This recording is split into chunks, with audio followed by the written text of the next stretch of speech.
ఇందిరమ్మ ఇండ్ల ఎంపికలో అవకతవకలు జరగవని పలు ఆరోపణలు వస్తున్న నేపథ్యంలో బాజరాత్నూర్ మండలం గిడ్నూర్ గ్రామానికి చెందిన చాకలి గంగామణి మంగళవారం రోజు బాజరాత్నూర్ ఎంపీడీఓకి ఒక వినతి పత్రం ఇచ్చింది. ఆమెకు మద్దతుగా గిడ్నూర్ కాండ్లి గ్రామ యువత నాయకులు తోడుగా వచ్చి ఎంపీడీఓతో మాట్లాడారు. చాకలి గంగామణి భర్త చనిపోయారు. ఆమెకు 2 పిల్లలతో రేకుల గుడిసెలో ఉంటుంది.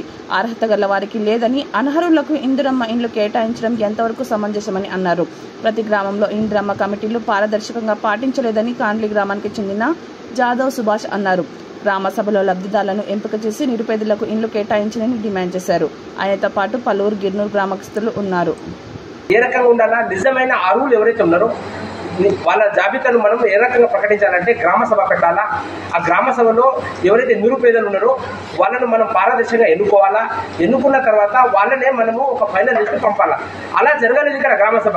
బజరాత్నూర్ మండలంలో వ్యవస్థ మొత్తం నాశనం పట్టించింది. ఇక్కడ ఎక్కడ గ్రామ సభలు లేవు. ఇక్కడ ఎంపీడీఓ కూడా ఇక్కడ పర్యవేక్షణ లేదు. నిజమైన అర్హులు ఎవరైతే ఉన్నారో వాళ్ళను గుర్తించడంలో విఫలమైనరు. మేము ఒకటే డిమాండ్ చేస్తున్నాము, ఈ ప్రభుత్వానికి, ఇక్కడ ఉండే కలెక్టర్ గారికి, జిల్లా కలెక్టర్ గారికి ఒకటే డిమాండ్ చేస్తున్నాము. సార్, మీరు దయచేసి నిజంగా అయితే ఈ అర్హులు ఎవరైతే ఉన్నారో, నిజంగా నిరుపేదలు ఉన్నారో వాళ్లకు మాత్రమే ఈ పథకాన్ని ఉపయోగించాలా. కానీ ఇక్కడ అర్హులు కాకుండా అనర్హులను కొంతమంది లాలూచిగి పడి వాళ్ళ పేర్లు కూడా లిస్టులో పెట్టడం జరిగింది.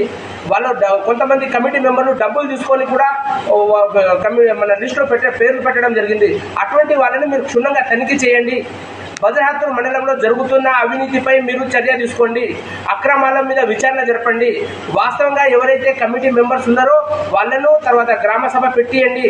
గ్రామంలో ప్రతి ఒక్కరికి జమ చేసి అక్కడ గ్రామ సభలో నిజమైన అర్హులను పారదర్శకంగా ఎంపిక చేసిన తర్వాతనే మీరు ఈ లిస్టు ఫైనల్ చేయాల్సిందిగా మేము కోరుచున్నాం సార్.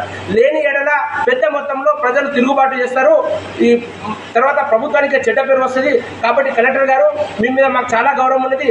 దయచేసి ఈ విషయాన్ని తక్షణమే స్పందించి మాకు న్యాయం చేస్తారని మనవి చేస్తున్నాం.